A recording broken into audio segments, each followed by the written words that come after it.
Hello everyone, today is 7th of August, now it's 10 o'clock in the morning Moscow time. I'm Levan Gudadze and this is my first update for a day in which I will share all the main news that are making headlines in Russian media outlets and Russian language pages on different internet platforms.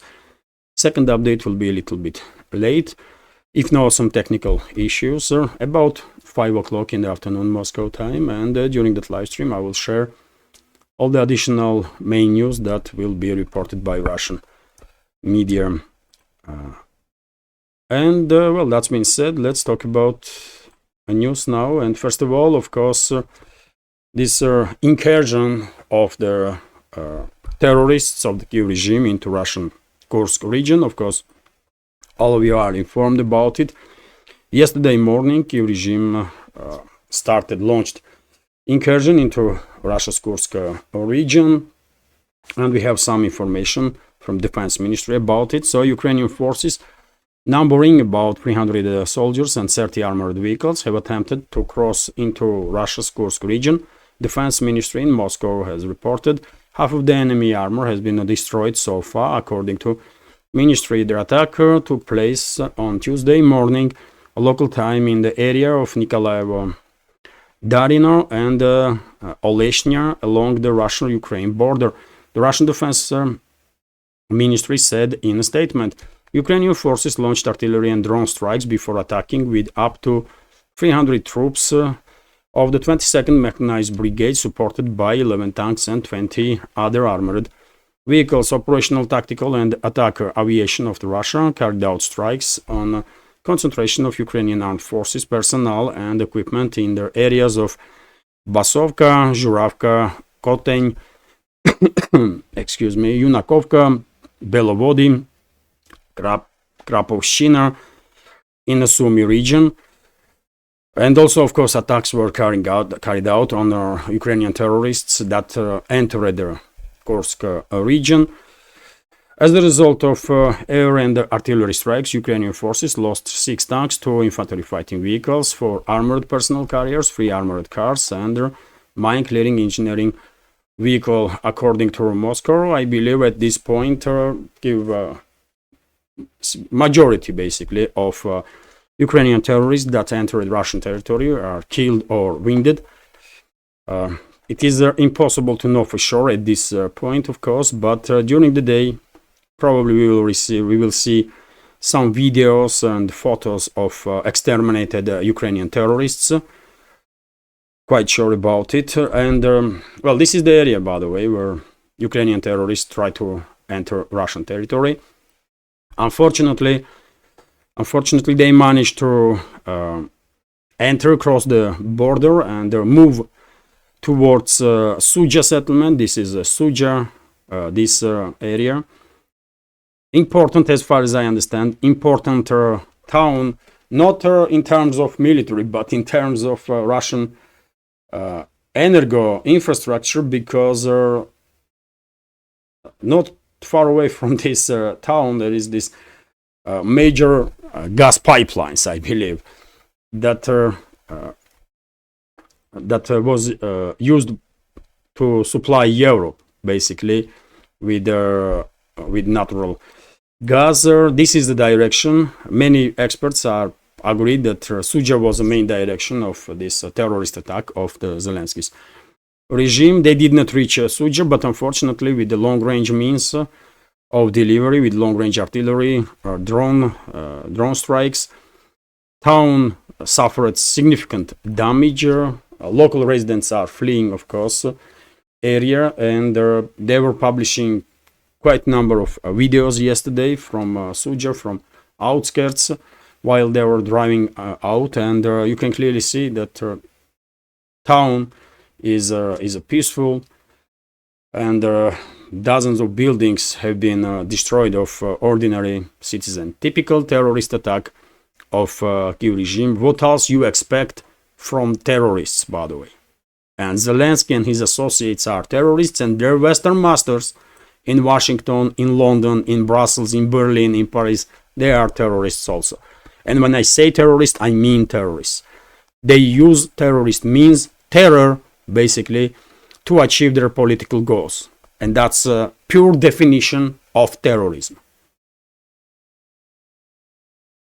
So local authorities made statements that the situation on their borderline is tense still, but controlled by Russian side. And I'm quite sure during the day, maybe next several days, Russian troops will hunt down all these Ukrainian terrorists that are trying now to hide in some forestry areas in the borderline region. Unfortunately, those Ukrainian terrorists captured few Russian border guards on initial stages of this incursion, and they are spreading this video with captured Russian border guards on internet, pretending that they achieved some huge victory. I mean, this sickening individuals, by the way, that Ukrainian terrorists really are. Of course, Russian security services will find out names of everybody. Majority of those terrorists will be exterminated. This is, I mean, there can be no doubts about it. In just give it another day or two, and majority of them will be exterminated. But I'm quite sure Russian security services will find out names of everybody who was involved in this terrorist attack and who was involved in the planning of this terrorist attack. And I'm 100% convinced, no matter how long it will take, months, a year, 10 years, those terrorists will pay heavy price. And I'm not exaggerating, by the way. You all well informed that just recently, during the prisoner exchange between Russia and the collective West, Russian patriot was released from Germany, who neutralized terrorist in Germany that was committing war crimes during the disturbances in Chechnya in 90s and the early 2000s. Of course, Chechen Republic, Autonomous Republic, undergo very difficult times, and that was mainly provoked, by the way, and fueled also by Western secret services. This is a kind of open secret. And this terrorist was hiding in Germany. Probably he was thinking that he is safe, but Russian patriot went there and take him out. And he is free now. He is in Russia and he is a hero of Russia, obviously. So when I say all these terrorists will be neutralized, I actually mean that. No matter how long it will take. So overall situation is under full Russian control. Yet again, it may take a day or two because territory is still vast, by the way, relatively. And there is some forestry areas, there are some rivers, riverbeds, plenty of places where those terrorists, Ukrainian terrorists, can hide. But Russian troops will hunt down every one of them. Only chance they have to little bit prolong their sick life is to flee for Kiev-controlled territory, but they will prolong their shitty life just for a little bit, because yet again, Russian side will find them, all of them, and they will pay heavy price. Okay, and when it comes to overall summary of these developments, well, some military experts are saying that this is just their first phase, and Kiev regime will launch now brigades to invade Russia's Kursk region or some other areas. Some experts are saying that this was an attempt to divert attention of the Russia, and the main assault will take place towards northern parts of Kharkiv region, towards Volchansk, for example, or Lipsy, where Russian troops are creating this buffer zone.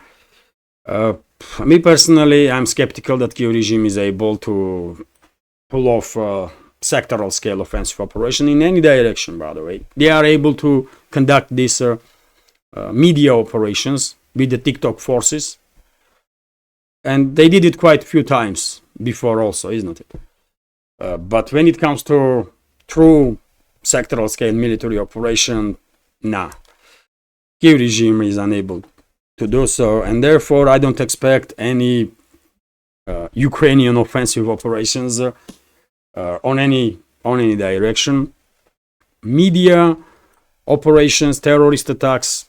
Yes, Kiev regime unfortunately is well capable of that, but military grade sectoral scale of offensive, no, it's not happening. And in my personal take, this terrorist attack on Kursk region by Zelensky's regime is an attempt to divert attention of Ukrainian public and Western masters of Kiev regime from a catastrophic situation that is building up for a Kiev regime on front line. When almost every other day Russian troops are liberating settlements, and this is despite the fact that Russian troops are employing or implementing a mobile defense strategy. But yet again, Kiev regime's forces are unable to maintain their defense lines and are retreating almost always and everywhere where Russian troops are increasing pressure. And right now, of course, big developments are on sectoral scale, by the way. Developments are taking place in New York, Donetsk direction, and well, New York is almost, by the way, is under full Russian control. There are many reports that are suggesting that Kiev regime troops are absolutely unable to hold on to their positions and slow down Russian progress, and many troops are just withdrawing towards Nilepovka settlement to escape encirclement. Yesterday, video started circulating when Russian troops established flag in this part, by the way, of the northern New York. So just look at the progress, by the way. Look at the progress. And of course, if Kiev regime troops will not withdraw from eastern or southern parts of New York, they will get encircled because Russian troops are closing in also from northern eastern side. So Kiev regime is suffering bigger losses in New York direction, and also we have reports that Russian troops are now conducting this pincer operation towards Donetsk. And yesterday in Russian media I see reports that Russian troops already are inside the Donetsk and conducting operations inside this one of the main strongholds of Kiev regime in DPR.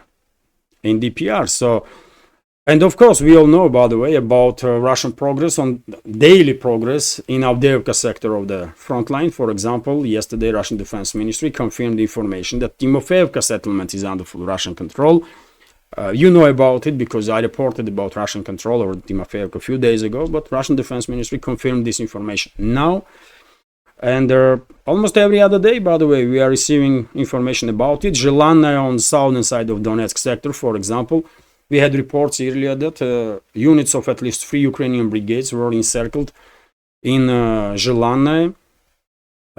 Some military channels reported that these troops with their heavy casualties try to flee, break through encirclement. Of course, I'm not there, then I cannot tell you what is going on, but also some channels are reporting that Russian troops not just encircled, but basically Russian troops entered Zhelannaya, and in that case, I guess it's only a matter of day or two, just a few days, and Zhelannaya will be under full Russian control also, and Sergeyevka then, and just name any of the settlements in this direction.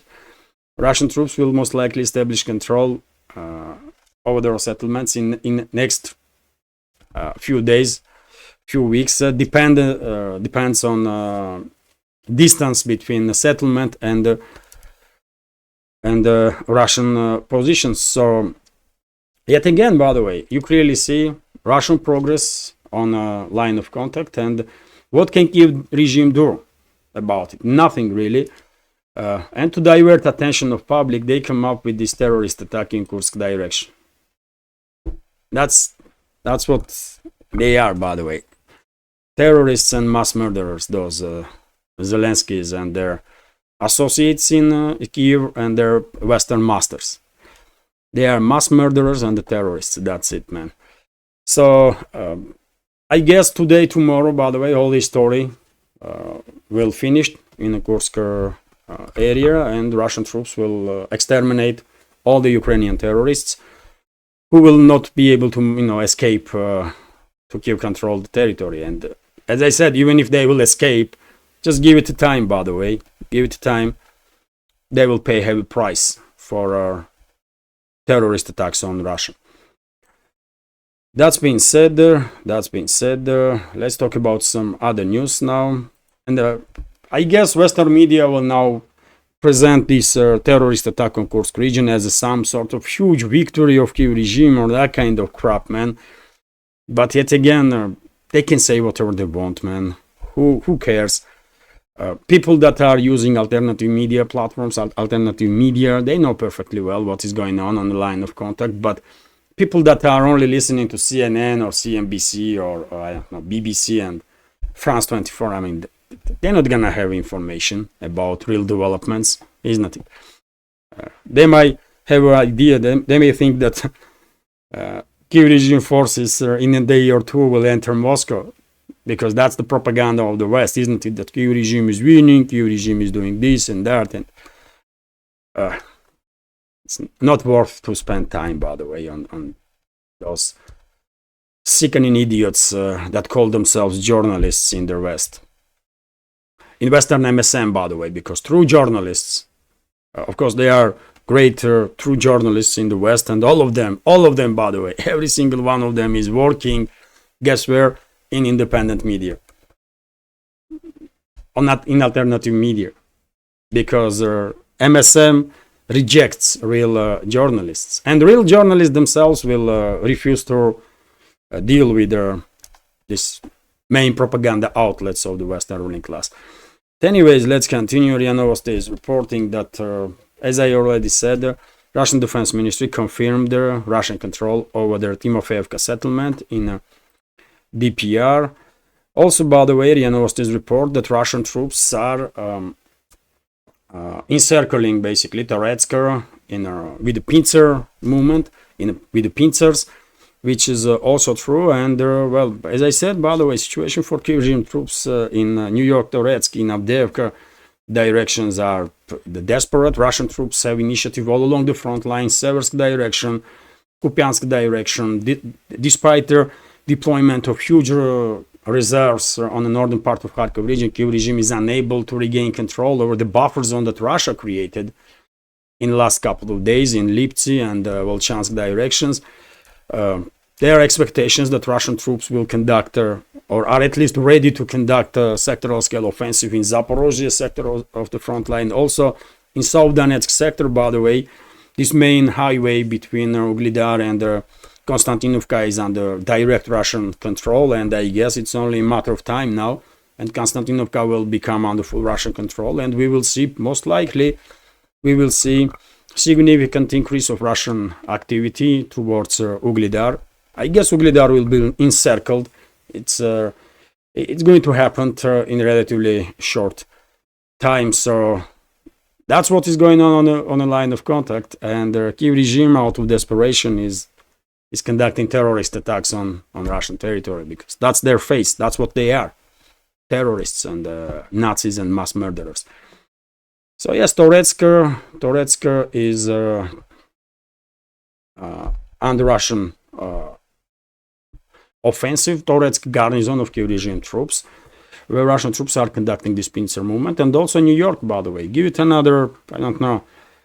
I don't want to make predictions, but I would not be surprised at all before end of this week, New York completely will be under Russian control. RIA Novosti is also reporting that Gerasimov, head of Russian General Staff, went to Zone of Special Military Operation in headquarters of Cent Group of Forces. This is exactly, by the way, New York, Toretsk, Avdiivka sectors of the front line. And I guess, due to visit of Gerasimov, some additional orders were given. He went in probably with some plans, and well, in fairly short time, in next couple of weeks, I guess we will find out with what Gerasimov visited headquarter of Cent group of forces.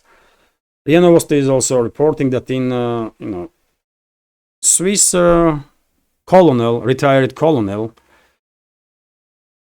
from general staff of Swiss army, as I understand, Jacques Beau,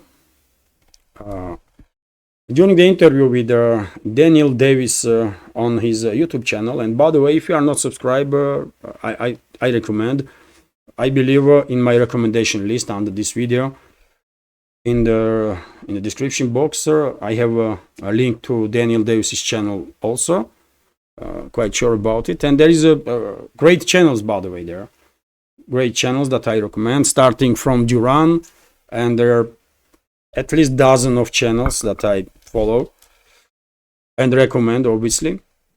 So during the interview with Daniel Davis, I believe Daniel Davis is a colonel of US Army, a retired colonel. This Jacques Beau, Swiss former high-ranking official from Defense Ministry, said that, well, Ukraine might be divided, by the way. And I want to share this information because when I see it, first thought in my mind was, is Jacques Beau is listening to my or watching my updates? Because I clearly see similarities, by the way, between his statements and what I was saying for a long time now. That most likely after this conflict will end, Ukraine will be divided. Western Ukraine probably will be controlled by NATO, and eventually Romania, Poland, and Hungary will claim territories in the Western Ukraine that used to be part of these countries. And in 20th centuries, different times of 20th centuries, and the rest of the Ukraine, maybe with the exception of Kiev and surrounding areas, will be controlled by Russia, or maybe even Kiev and surrounding areas. But in any ways, you know my take on the situation, no need to repeat, but this colonel from Switzerland, retired colonel Jacques Beau, is saying exactly the same, that Hungary, Romania and Poland might have a claim on their parts of Ukraine, western parts of Ukraine, that used to be part of these countries previously, and Ukraine may undergo disintegration. You know what? I will translate, by the way. I'm gonna use this for another news, this translation. So let me open another one, and let's go through it. It is interesting, and well, who knows? Maybe Jacques Beau is really watching, monitoring my channel, or by the way, it's I mean, to come up with conclusion that Ukraine will be divided. I mean, it's nothing extraordinary, really. I guess many people worldwide who analyze the situation come up with similar conclusion, including Swiss retired colonel. So Hungary, Romania and Poland may want to return some of their Ukrainian territories that were previously part of their states, suggested former NATO advisor and retired colonel of the Swiss General Staff, Jacques Beau, in an interview with YouTube channel Daniel Davis Deep Dive. I am not, and then quote, I am not even mentioning the fact that there are some neighboring countries such as Poland, Hungary and Romania that may want to get their part of the territory that used to belong to them. He noted, according to the expert, the scenario in which Poland, Hungary and Romania would like to restore their territorial integrity by seizing parts of Ukraine has been mentioned. He did not rule out this could happen. And it will happen, by the way. It will happen. Just mark my words. That's exactly what is going to happen. Ukraine will be divided. I have no doubts about it. And Western Ukraine, parts of Western Ukraine, eventually will become controlled by formally NATO, because Poland, Hungary and Romania, of course, are parts of NATO, and this is the map, by the way, how most likely Ukraine will get divided. I would prefer to see Kiev and surrounding areas also liberated by Russia and becoming a part of Russia, because Kiev is a historical Russian city. That's the history, by the way. But we all remember this map was presented behind on a screen behind Dmitry Medvedev, former Russian president and current deputy chairman of the Security Council, when he was giving a speech to on one of the forums, by the way. I cannot remember now what forum was that. Few months ago, and that's how Ukraine was divided on this map. Poland is getting significant parts of Western Ukraine. Hungary will obviously claim Transcarpathia, and Romania will claim some areas of the Western Ukraine also. Because these territories, by the way, used to be part of Poland before Second World War, part of Hungary before First World War, and part of Romania before Second World War. Rest of the territory will be controlled by Russia, obviously, and well, there is theoretical chance that Kiev and surrounding area, Kiev and Kiev region, basically, will stay on the map as a quasi-state under the name of Ukraine. Although I don't understand why would Moscow ever agree on that, but let's see. It all depends on situation on the ground there, of course, and on negotiations, whenever those negotiations will take place between Moscow, Washington, London, Berlin, Paris, probably Warsaw, Budapest, and Bucharest. Not with Kiev, by the way, because who cares what Kiev regime has to say? Who are they? Puppets of Washington and London? So who cares what Zelensky has to say, really? But unfortunately, theoretically speaking, he is still formally head of Kiev regime, and therefore Russian media still pays attention to whatever crazy statements he is coming up with. And for example, TASS news agency is reporting now that Zelensky stated that before end of this year, he is planning to come up with a foundation for ending of hostility. So, okay, this idiot cannot be taken seriously, by the way. Probably depend on what quality of powder he is using. He's on different.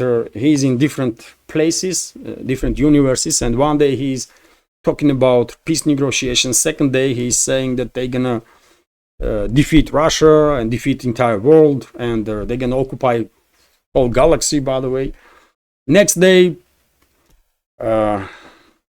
he might say something different, and meanwhile. He is authorizing, formally here, but in reality Washington, of course. This incursion in Russian territory, of course, was authorized by Washington, by the way. Can we have doubts about that? Of course we cannot. There is no way Kiev regime is conducting such terrorist attacks, relatively large-scale terrorist attacks on Russian territory without authorization from their bosses in Washington and London, right? So, one day he is talking about peace and negotiations. Second day, Kiev regime terrorists are conducting attacks on Russian civilians, conducting some incursion, media operations. At this point, I really don't understand why Russian media even pays any attention at all to Zelensky. Man, who the hell is this man? He's not even legit. He's nobody.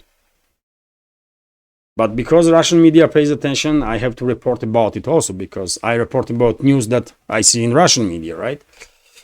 So yes, this idiot Zelensky come up with this statement that before end of this year he will create this foundation for ending of hostility. What the hell, man? I don't think even he understands what he's talking about. And that's been said, dear friends, let's.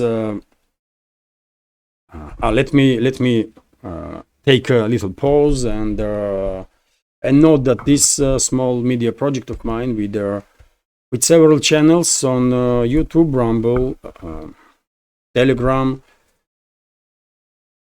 is completely subscriber funded, and I will be immensely grateful if you will also consider to support my work with donation. or subscribing, or by subscribing to my Boosty, for example, or Patreon page. Yesterday I published another video on for community on Boosty and Patreon from Sergiev Posad. Sergiev Posad is only city, as far as I understand, in Moscow region that is part of Golden Ring. Cities around Moscow that are not just historical but also very, very popular among local tourists and foreign tourists. And yesterday we went to Sergiev Posad. I made a news summary from there, and also I made a video in Lavra. It's huge and very important in Orthodox Christianity monastery complex in Sergiev Posad, and I made a video there also. Magnificent, by the way, absolutely magnificent.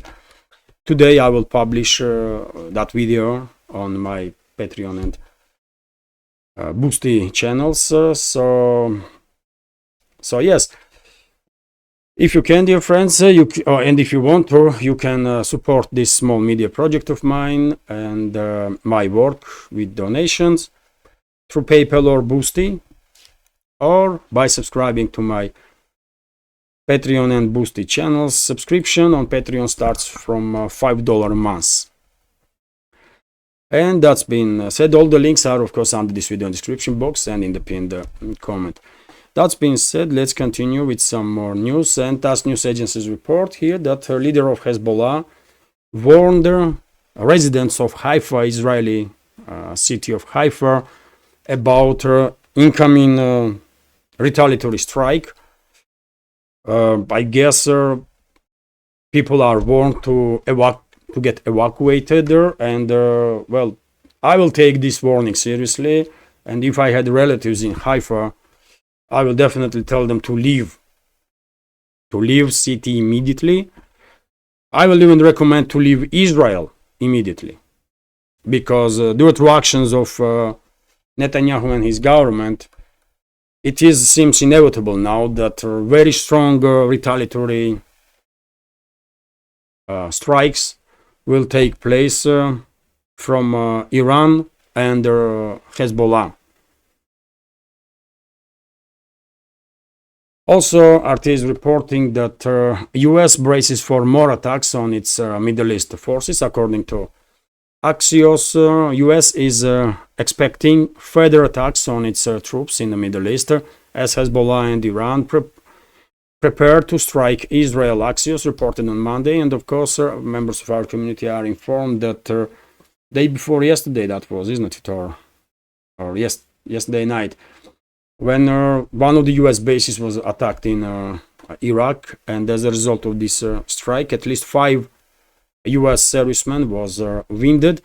And it is logical that Pentagon is probably issuing warnings for its military staff in the Middle East to take all the necessary measures for safety and security, because I guess those military bases are under serious threat, obviously, and not necessarily from Hezbollah or Iran, but there are many other resistance groups, by the way, that are operating in Syria and Iraq, for example, that are not happy about presence of occupation forces in their countries, and they want these occupation forces to leave. And they may attack these bases. They don't need authorization from Hezbollah or Iran. This is Western propaganda, by the way, that tries to create this narrative that Tehran is controlling all the groups in resistance axis. No, Tehran may and most likely do have some coordination with different armed groups in the region. In case of Hezbollah, for sure, Iran probably is actively supporting Hezbollah with their intelligence, with their weapons, with whatever is necessary.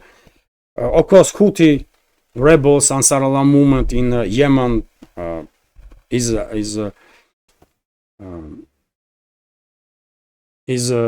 receiving significant, according to my understanding, by the way, significant support from Iran and possibly from some other countries also. But yet again, these groups, by the way, are independent groups. They have their own agenda, and they are not subsidiaries, or they are not under orders of Tehran or IRGC of Iran. No.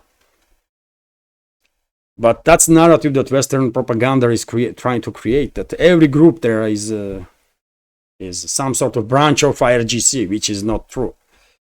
So yeah, situation is on very tense in Middle East, and at this point, it really seems that this harsh, strong retaliatory strike on Israel for killing of Hamas leader in Tehran and top commander of Hezbollah in Beirut. Well, this retaliatory strike for that seems like inevitable. And TASS news agency is reporting, by the way, that Jordan, Qatar, and Saudi Arabia refused to send its military personnel, basically, as peacekeepers into the Gaza Strip. You remember there was such an initiative that was circulating in Israel, in US, that some peacekeeping force might be deployed into the Gaza Strip once Israel will withdraw its troops. But seems like regional countries are not really keen to become a part of this new game that Israeli and US leadership is coming up with. RT is reporting that microchip factory stoppage puts UK defense projects at risk. Interesting. The British military is bracing for supply disruption after one of their country's biggest microchip plants ceased taking new orders. Ceased to take new orders. The Telegraph wrote on Tuesday. Coherent, as a U.S. corporation headquartered in Pennsylvania, maintains a 29,000 square meter site in Newton Aycliffe, County Durham in UK. The firm has said it could be forced to sell their facility after tech giant Apple dropped its contract with the business. The newspaper reported Apple announced earlier this year that it would be changing some of its Face ID features in its upcoming iPhone version, meaning that Coherent's chips are no longer needed. Coherent UK had announced in May that its supply to its major customers caused at their end of the 2023 financial ceased at the end of 2023 financial year. The plant has already laid off hundreds of employees, and their decision by Apple is placing the ongoing viability of their business in doubt. Well, what you gonna do, man? I'm not gonna lose my sleep because of some difficulties in U.S. military industrial complex. That's for sure. That's for sure. But well, I feel sorry for ordinary people that losing their jobs. That's always sad. But well, if there will be shortages in supply and support of UK's armed forces, I'm not gonna have a worry about that, because unfortunately London is acting as an enemy of ours, and there we go. RT is reporting that Japanese Prime Minister makes no mention of US on Hiroshima anniversary.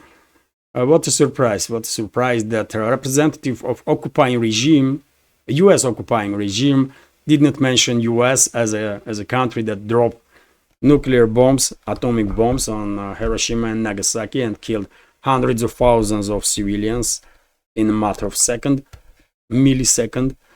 So Japanese Prime Minister Fumio Kishida has refrained from mentioning the role of US in a speech delegated to 79th anniversary of the nuclear bombing of Hiroshima. Okay, man. Japanese leadership cannot be taken seriously or with any respect. As I said, it's US occupying regime basically. And that's all. And same goes for Germany's so-called government, by the way. It's also a US occupying regime, so you cannot have any respect for them, and you cannot take seriously them, you know. It's better to, if you want to have a operate in Japan or in Germany, for example, it's better to talk about it with US, because real true rulers of the Germany and Japan are sitting there. Right? Anyways, RT is reporting that EU state charges journalists with treason. So Estonia again in the headlines, this quasi state, by the way, that nobody cares about.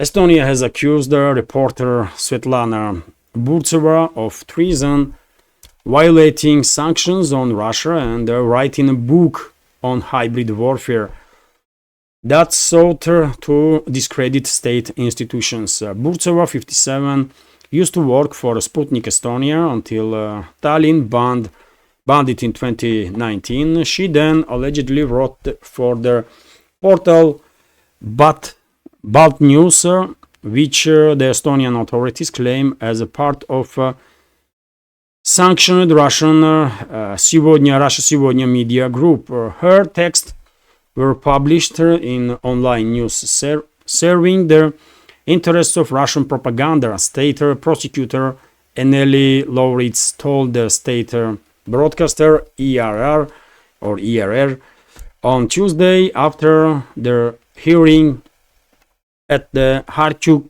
County Court. According to prosecutors, Burtseva continued to write for Russian media after the EU ban and wrote a book titled Hybrid War for Peace under the pseudonym LB Sweat, and she was arrested, by the way. She was arrested and charged with treason just because she was writing books, and she was writing for media outlets that Estonia considers banned in EU. This person was not charged for gathering some classified information or something. No, she was charged because she was writing book and writing some articles for media outlets that are affiliated with Russia Сегодня, for example, or Russia Today. What the hell, man? What the hell? But this is Europe. This is modern Europe, by the way. This is European Union for you. You know, you can be charged if you are writing article for a media outlet that these Nazis and the fascists in leadership of EU member states don't like. Simple as that. And this is factual, by the way. Yet again, I'm not exaggerating nothing. Take a look at this story. 57-year-old woman was arrested just because and charged for treason. Just because she was doing her journalism, just because she was writing articles and the books on the topics, I guess, that those fascists in Estonian government did not like.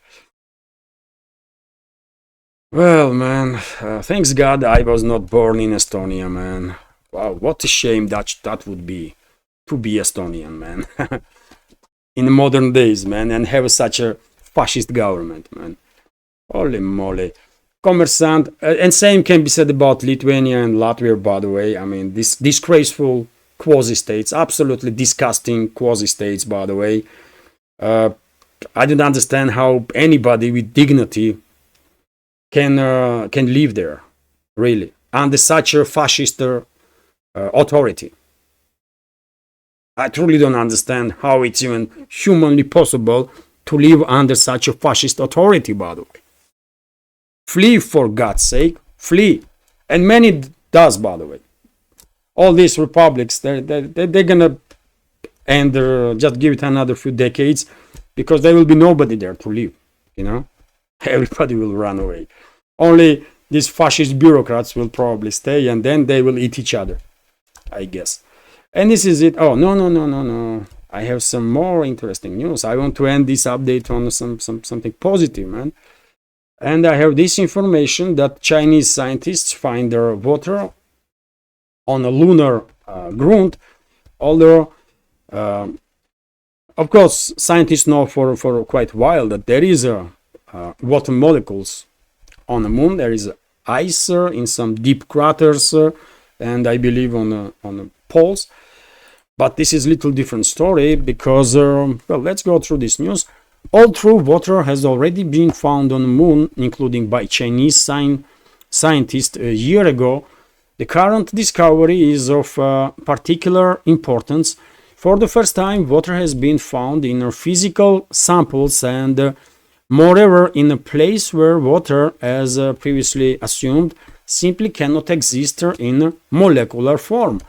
Chinese researchers note that during their soil studies, they discovered a previously unknown lunar mineral in the form of prismatic transparent crystal, which they called ULM21. The mineral is 41% water. Can you imagine that? This mineral that only now being discovered by these Chinese scientists is 41% water, or water molecules, I guess, according to in the crystallized form.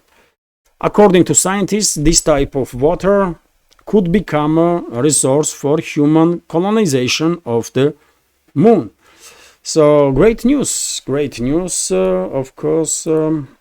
And it is good that at least scientists, by the way, are still on sharing information with each other. Maybe not all, but still cooperating despite this craziness in geopolitics.